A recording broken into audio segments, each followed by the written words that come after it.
Salam, bugün çox şəxsi, çox təsirli bir mənbəyə baş vururuq. Elçin Əkizim Həyatın Yarısı, belə bir yazıdan danışacağıq.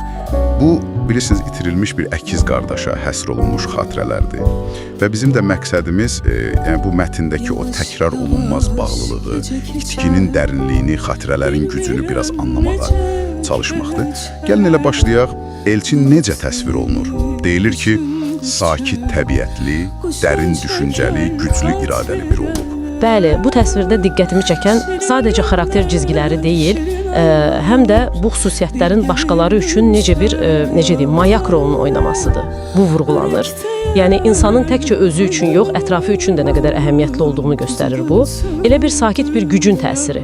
Və belə bir insanın itkisi təbii ki, daha da sarsıdıcı olur. Mətn Elçinin 2020-ci ilin dekabrında bu COVID-19 pandemiyası vaxtı dünyasını dəyişməsindən danışır.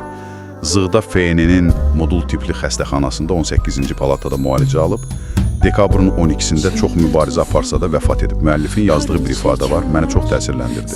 O gün mənim yarımda sustu. Bu ifadə yəni sizin üçün nə deyir? Bax, bu sıradan bir itki ifadəsi deyil, qətiyyən. Yarım da sustu. Bu, əkizlər arasındakı o xüsusi, o bölünməz, dərin bağlılığın qırılmasını, o boşluğu, hətta elə bir kimliyinin bir parçasının itirilməsi hissini çox güclü çatdırır. Sanki, necə deyim, bir bədəndə iki ruh olub və biri gedəndə o biri də natamam qalıb.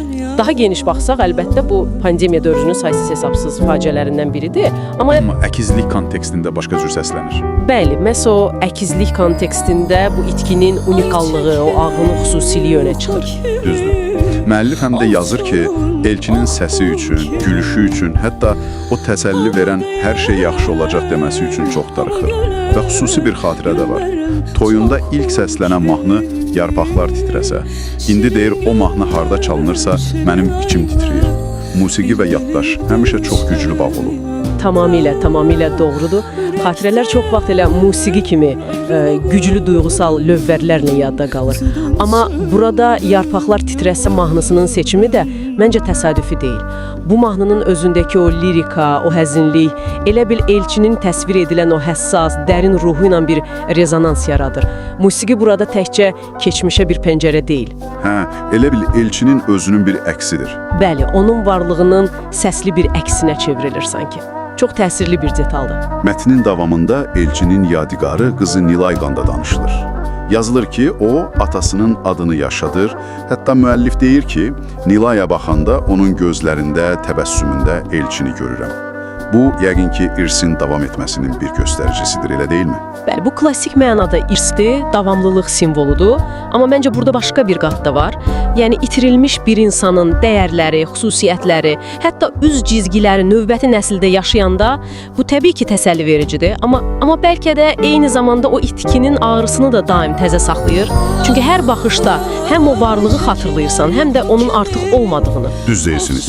Həm şirin, həm də acı bir hissdir yəqin ki. Elədir. Bu, ölüm qarşısında həyatın davam etməsinin çox real, çox insani bir təzahürüdür. Yazının sonuna doğru müəllif deyir ki, Elçinin hələ də yanımda olduğunu hiss edirəm.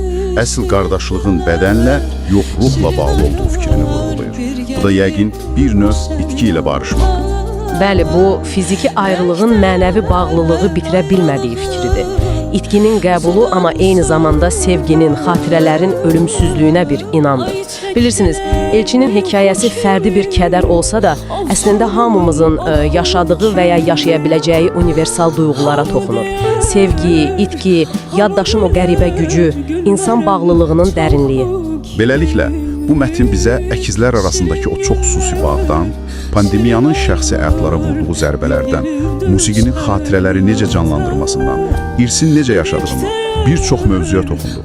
Elçinin hekayəsi doğrudan da sadəcə bir insanın hekayəsi deyil, elə bir sevginin və yaddaşın öz hekayəsidir. Və bu hekayənin bəlkə də göstərdiyi ən vacib məqam budur. Ən dərin kədərin içində belə o insan bağları, o xatirələr yaşamağa və həyatımıza mənana qatmağa davam edir. Bu çox önəmlidir. Dinləyiciyə, bu təhlili dinlədikdən sonra bir düşünün. Sizin üçün yaxın birini itirdikdən sonra o bağın ruhən davam etməsi fikri nə deməkdir?